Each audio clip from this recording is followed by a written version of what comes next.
One thing that people didn't tell you about Cartonville at Sky Ranch, Tagaytay. Hello mga kabiyahera! Happy New Year! So ayun na nga, nagpunta kami sa Sky Ranch noong New Year para bisitahin yung Cartonville. Hiwalay pa yung entrance fee ng Cartonville sa entrance fee ng Sky Ranch, which is 150 pesos.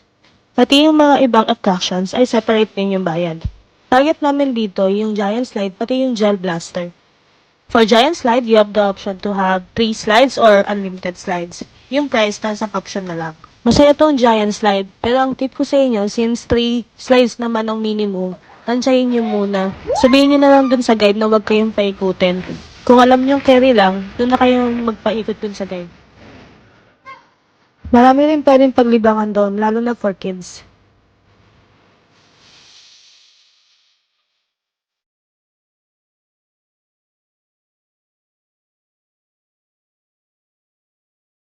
Next activity namin is yung gel blaster.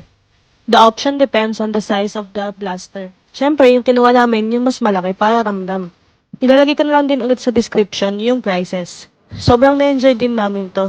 And that one thing that people didn't tell you about Cartonville, mabaho po yung helmet, pati yung mga gear sa gel blaster. Tara na lang po kayo ng alcohol para mas payan nyo. But overall, we enjoyed it.